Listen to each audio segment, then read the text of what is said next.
All right, hey folks, welcome to the runningrestaurants.com podcast. We're bringing the tips, tools, and techniques you need to make your restaurant more profitable and more successful. I'm your host, Jaime Oikle. Got a great episode. We're going to talk about AI today, which is always fun. I got Carl Turner of SWIPEBY here.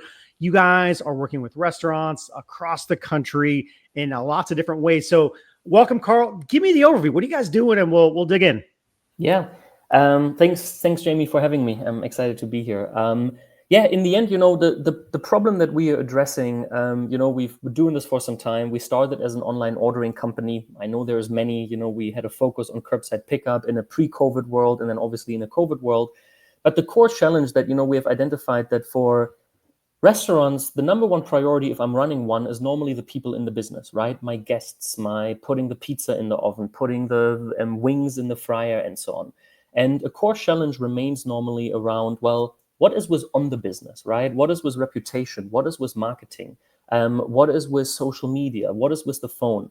While there is a lot of tools in the market, there is a billion ways to send emails. There is a billion ways to answer the phone. There's a billion ways to post on social media and come up with content.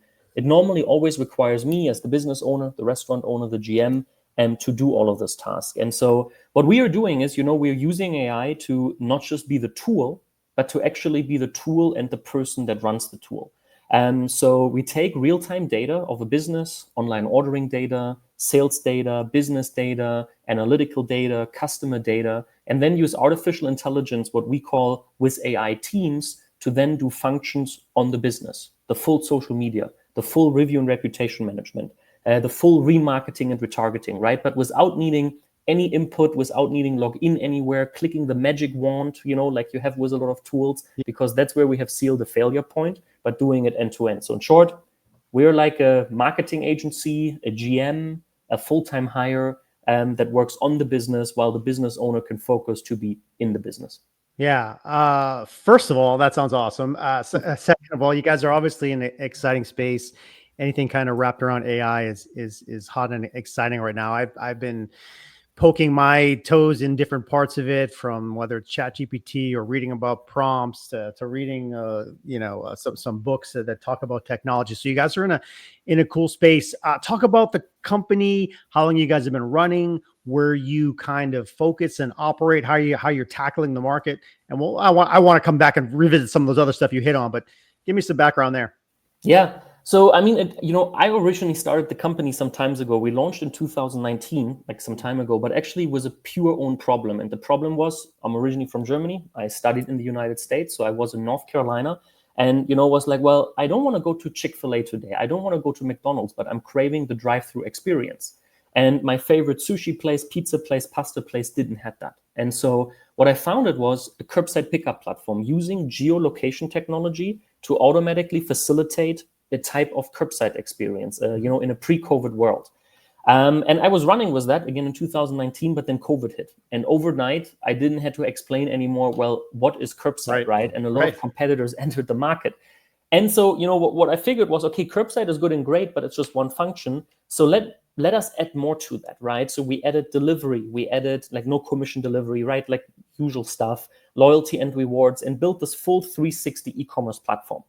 Again, still was a focus on North Carolina. We kind of ventured, in neighboring markets. And that's when the next observation come on, right? Because in online ordering, we are obviously not alone, right? There is a lot of technologies out there. And what I identified was that what our pitch, as well as the pitch from everyone else, was these two core things. Own your data and don't pay commissions, right? It's the common pitch. Don't pay commissions, own your data. But what we found, at least for our customers, was that the own your data pitch was, that was a lot of fugazi, right? Because it was like, well, what business does anything with the data that the POS, the online ordering platform, actually generate, right? Like what business owners actually has the time to open that Excel, look at the dashboard? We track time on our dashboards. It was virtually none, right? So the business owners were happy that orders were coming in, that they're not paying commission, but all of the extra juicy stuff, the data wasn't used. And then, with the rise of AI, we're talking here now, 2022, we were really, okay, how can we now use this to fully turn that data into value without needing the input from the business owner, right? Like, how can we tackle the problem? Okay, I didn't post on social media again for a month. Well, we know your best-selling items. We know your new promotion because we have the online ordering data. Well, let's create the post fully autonomously and you just approve it via text message, right? Like you are looking to get more 5-star reviews. Well, we have direct access to the customers. Let's communicate and get some more 5-star reviews. And so that was kind of the progression. And when it comes to about, we are now in, I think 40, we might be close to all 50 states in the US. But that led to another observation was that, we are really helping with the automation. But the reason why we need to help with the automation is because, again, restaurant owners, right? You are busy in the business. You are busy serving the customers. And frankly said, that's why you have a restaurant and not a ghost kitchen, right? Because a real person walks in the door and you want to have that interaction. And so we are, now actually are focusing on an approach where we have people on the ground. So we are, we don't try to do really any email marketing. We don't do ads. We don't do cold calling, but we're actually hiring, and the inspiration is food service. The inspiration is US Food, Cisco, Performance, right? Like all of those companies where if you ask a restaurant owner, who is the one person you trust outside of your business, your family? I would say in a lot of cases, it's the food service rep, right? Sure. It's that's the trust point. And it's never a tech rep because they're virtual, they're not there in person. And so we are actually focusing on a market approach, having people on the ground and really being able to be there in person and build a relationship on top of this AI automation thingy, right, that we are.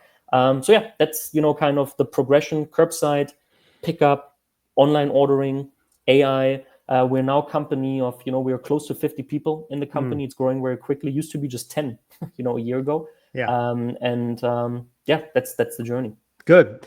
So really interesting point about the data, right? Everyone does say own the data, and you do want to versus having it sit in somebody else's platform that you can't. But the follow-up point is also well taken, that no one actually grabs it. I mean, the classic example is I give my even worse, I give my email address to the restaurant that says I want to be contacted, and then I'm never even contacted. Like Correct. That's the simple one. Never mind all the POS data that you're talking about, all the analytics, and then it just never gets utilized. So I was going to ask you the question, and you kind of hinted at it, but I want to make sure, because I also just watched or rewatched one of the Tom Cruise movies where the AI goes rogue, right? So the AI is not out there sending messages, just completely randomly that could be way off. You use the phrase, it sends you a text message and you approve it. Talk about that process. So it's doing stuff in the background, and maybe some of it is completely automated. I don't want to say that that's bad, but what are some of the kind of checks and balances? Yeah, great. I mean, in the end, again, we really, when we build our product, and again, we are taking a really horizontal approach. So we are building product, again, from social media over phone, over review, reputation. We're really trying to be like multiple teams that you can hire. And we always ask ourselves, well, what would a good employee do, right? And so if I would, do for runningrestaurants.com a social media post and I have a great idea, odds is I would send you a text or an email and say, hey, Jamie, do you like this post? Can I post it? I tried something creative. This is why I did it. Our AI does the exact same, right? So everything that is kind of a little bit more where there is risk of hallucination, where there is risk of getting it wrong, we always do approval via text message, right? Because we also understand, again, the same problem we're trying to solve. If we require a login to a dashboard, to a URL, to a website, failure, not going to happen, right? But text message is generally one where we get significantly easier engagement with the busy business owners. But then obviously, yes, we have functionality that also runs on autopilot. So generally, how most of our customers operate with our system, they are using the fully approval via text message. They gain trust, and then they can turn on automations, right? So you can say, all right, for example, an easy one is always in review and reputation management. Yeah. I trust this now. Everything that is 5-star and 4 stars, AI can now handle full circle. 2-star, 3-star, 1-star, I still want to be involved, right? So they can make these adjustments. But yeah, super important, exactly. We don't want to create some crazy, content for, again, across social, phone answering, marketing, retargeting, even digital ads, right? We can run the full digital ad spend for business at zero cost, right? AI just handles this, AI tested. But we do have always, hey, we're planning on doing an ad in this direction, in this market, based on your delivery data. That's where your people are and where your customers are based. Do you approve, and do you approve this budget? Like exactly a human would do, just that it's AI. Gotcha. Yeah, you wouldn't want to see a 12-inch pizza is $199, special, Exactly. and no, that's not what you don't Exactly. want that to happen. But let's go to the review section. Reviews in restaurants, such a always touchy subject. Everybody wants 5-star reviews. We all hate 1-star reviews naturally, and there's a really impetus to get more reviews. Talk about how your system gets involved in reviews. Yeah. I mean, I think again, right, there is the lost opportunity in takeout, right? Because generally speaking, why do you give a review? Because you had a great experience with a staff member, right? Like, and that is again what a brick and mortar is there for, what a restaurant is there for if you're not a ghost kitchen. And normally, though, the businesses that do most successful they're doing the usual game, right? Like you just train your staff to be like, hey, did you had a great experience? Could you leave a review? Maybe they have some form or shape of a QR code they're giving, right? And so on. In most cases, digitally, that doesn't happen, right? Or it happens in closed ecosystems, the Uber ecosystem, the DoorDash, the Grubhub ecosystem, but not, again, the general one, Google, Facebook, Yelp, and so on. And so our system does a few things, right? But it really starts with a super simple one. And that is just proactively engaging with the customer, with the guest, to ask for that feedback and ask for that review, right? And then we do have some, again, algorithms around that where we can understand, is it a negative experience? Is it a positive experience? Obviously, negative experience, we're trying to keep in-house, right? We're trying just to capture what went wrong. How can we address it? Can AI actually handle it end to end and, address that concern? And then if it's positive experience, obviously we care about, hey, like, let's try to push this public as much as we can. Without violating any FTC laws or review gating and so on, right? So we're handling those things. But I think, it really boils down to is, how was that pizza that you had just delivered an hour ago? Did you love it, right? How was your experience? And then that's the starting point to then get more reviews and get your online reputation up, which is obviously an absolute key factor because, SEO has been around since 2000, right? Or whenever, 1998 or whatever. Sure. But the Google Maps profile is sometimes even more important, right? And that is the profile where the reviews count, where answering reviews counts, where engagement count, where activity counts, which is, quite often overlooked by businesses that are only focusing on the organic search, aka their website. Yeah, I'm curious about I just wrote it down somewhere, addressing the concern part. So let's say a 3-star comes in, got the food, was pretty good, wasn't hot, was missing 2 things. And so you say that it can start to maybe it chatbot the process a little bit before it goes to a person. Give me a little bit more color there. Yeah. So I think the core one is always making, the customer feel heard is the first thing, right? And obviously, what we're currently not doing, we're not doing fully automated resolution because a lot of businesses, are different situations. And then sometimes, I don't know I think, the customer is always right. I think that's a short version of the statement. I think there's actually a follow-on, right? Like the original one. But so, we don't want to, be just the yay sayers, where the system is always says, oh my God, we're so sorry, let's do this right. Because I think in some cases, you're not sorry. It's like, you came 30 minutes late after the pickup time. What do you complain the food is cold, right? Just to be straight up here, right? Especially as a restaurant operator. But so where the system really comes in is it comes into the acknowledgement, it comes into analyzing what happened. But right now we're still putting the burden of then deciding what to do on the business owner, right? But just that the business owner or the GM or the manager understands what happens, gets the feedback, the customer knows they are heard and someone is working on this, normally does quite a lot when it comes to this proactiveness of managing bad experiences. Yeah, it's true. As a customer, if you do have that experience and you feel like you're going into voicemail death trap, but that's a bad experience. Get heard, get a resolution. Could be the next day. That's fine.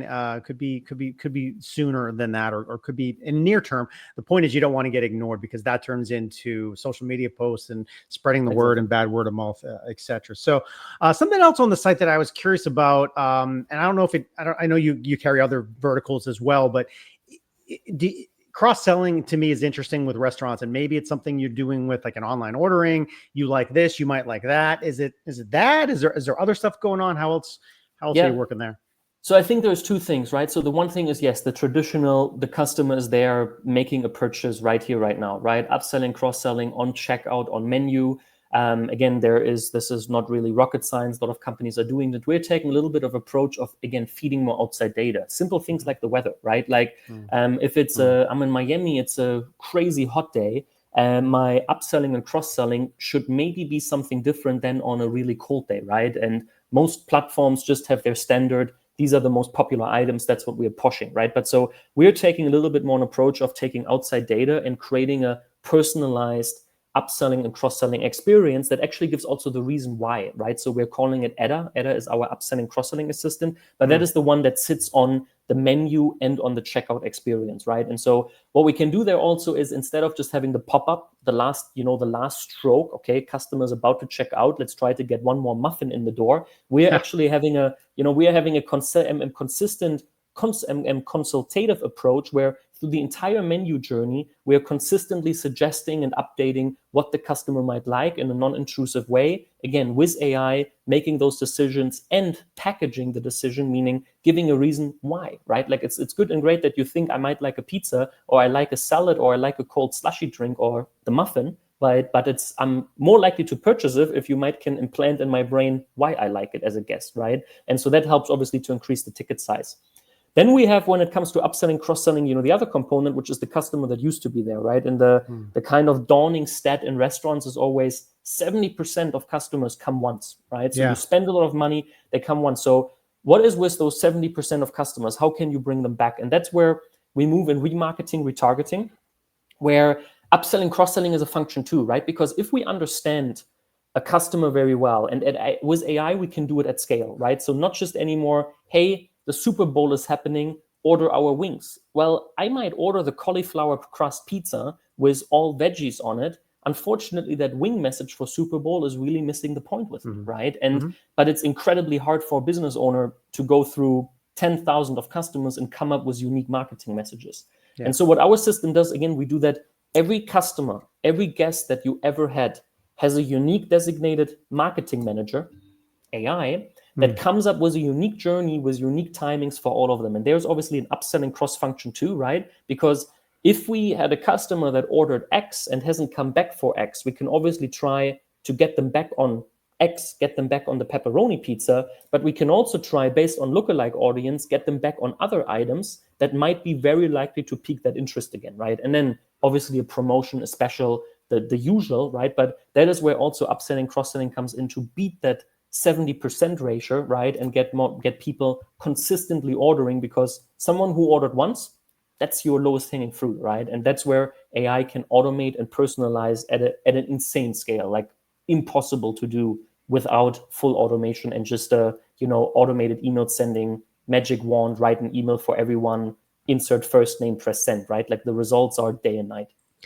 Yeah, listen, I'm curious about that, because we all obviously have a newsletter on our side, but it's not personalized. It's when we send out a newsletter, it goes to everybody, and it's the same thing. And I'm starting to get more messages from more retailers and restaurants and so forth that seem like, hey, that's looks like it's kind of for me. Not that wasn't the version that everybody got. So much power in that, obviously, because you already hit on it, the cross messaging between pizza and vegan and all that, and meat, and you want to hit them with the right message, because your menu in a lot of cases does a lot of different things. That's very normal, and your customers do have different profiles. So really what I think I want people to understand is, if let's just use a simple database of 1,000 people in your restaurant's email database, literally could 1,000 different messages different go out at the end of the day? So it's 1,000 different messages at 1,000 different times, right? Because same thing, I order the Southwest salad at noon on a Monday, or I order the two Southwest salads on Friday at 6 p.m. I don't know, right? I mean, this is now me. AI is even better in this, but the one is probably a lunch customer. Not sure if they come on the weekend, because it might be just the office. They might not live around. The other one is maybe the person living in the condo close to the office, right? And is actually ordered for a 2-person household, healthy mindset, like kind of situation. Right. So what the system does is, okay, the person on Monday hasn't ordered in 2 Mondays again. When is the best time to target that person? Likely Monday morning, highest chance to bring back, and slightly around a messaging around lunch, about other lunch specials. The person that ordered on Friday 2 salads, or let's make it, maybe even ordered 2 pizzas, a kid's meal, and an appetizer, so the family now, they're probably best to be targeted again Friday afternoon now, trying to get that repeat behavior, right? Because moving the person that is the lunch customer into a dinner customer, sure, possible, but not the lowest hanging fruit. And yes, so 1,000 customers with our system are getting 1,000 different emails, different touch points, different subjects line, different contents, different content codes, coupon codes, if the business choose to incentivize with that, and even at different times. And so, if we take a simple stats, like our average opening rates are like in the 60%. It's insane. It's because it's so personalized. And then obviously you see the ROI on orders too. So it, like our general lift that we see is a 20% increase in direct sales and digital direct sales, because that's what we can measure, right? So we can measure the in-store sales. We don't know what it does to Uber, your DoorDash sales, but it's, yes. But long story short, to your point, 1,000 customers, 1,000 different emails at 1,000 different times. Yeah, I wanted to be clear that, because that's what I envision happening in the background, and you really, I think, can feel the power of that. So one of the we could probably talk a lot for hours about all this stuff, because I love it. But one of the things I saw on your site for sure is the AI and the phone stuff. And we had another guest that did similar stuff, and I was like, wow, that's, we're all used to the bank, press one to do this, press two to do that, but not so much on a business perspective. What are you guys doing with the phones? Yeah, well, I mean, I don't know who that other person was on the opposite. Odds is it might be the exact same, right? So I think when we come to phone ordering these days, there's a lot of innovation, and it feels to us a little bit like online ordering these days, right? I mean, it's just like, I don't want to name any names, right? But there's a lot of online ordering companies that are like us. We're like them. Like, I would have a tough time differentiating, actually. And so what we're seeing on the phone too. So what we're doing, it's again the conversational piece, understanding the customer, understanding different languages, answering to the customer based on their input, right? Like, I think always the nuance I like to make, I want to make a reservation tonight for 2, or I want to make a reservation for about 50 people for a rehearsal dinner in 3 weeks, right? Like, one needs open table or resi or whatever. The other person needs a very different approach, right? Like, it's a group reservation, it's event rental, and so on. And so that's where the Corpio comes into differentiating. But having that said, again, I would not even call that innovative anymore, because there is like a handful of companies now doing exactly that.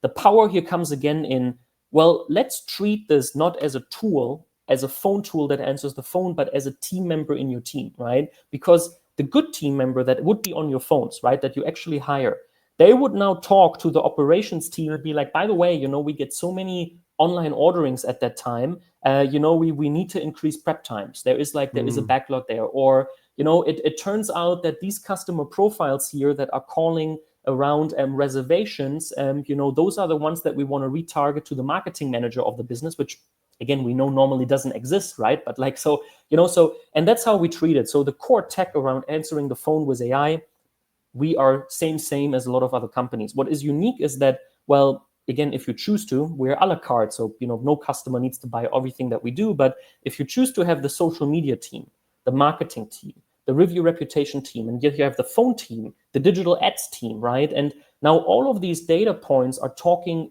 interoperable with each other. So you can now learn your phone team, like it should sit in a meeting room with your marketing team and make decisions based off these data points, right? And now that really makes you really grow as a restaurant and really harness. And the beauty here, though, is that it's, again, not you as the business owner looking at an Excel sheet with 1,000 phone entries, phone numbers, user IDs linked to each other, right? Or even a dashboard that tells you, these were your phone customers. Like, well, now what, right? I don't care what my phone people were. Tell me what to do. And then even if you tell me what to do, oh, my wait staff just called, it didn't show up, I need to go back to the fryer, right? Like, and boom, forgot. And so that's really where the connections come in. But long story short, again, yes, it's the conversational using AI. And we do a fun thing with voice cloning. So we can clone the voice of the business owner. So it's actually in their, in their, like, Carl Schnitzel house now picks up with my slight or strong German accent, right? Up for interpretation. Yeah, I would say slight German accent. We can definitely tell. So yeah, I like that it tells you what to do. I wrote that down. And listen, one of the big call outs in that world is the phone call that is, hey, I'm looking to do a wedding rehearsal and I have 50 people and I'm checking places out. Okay, and if that lands in voicemail or that lands in the system, and if I don't get a call back very quickly, I am off to the next place, and you just missed out on $2,000. And so you want your system to ring all the bells on the thing and say, this call is very important. And the systems can do that versus sitting in oblivion. And those are missed opportunities that you do not want to miss. Do you find that to be true?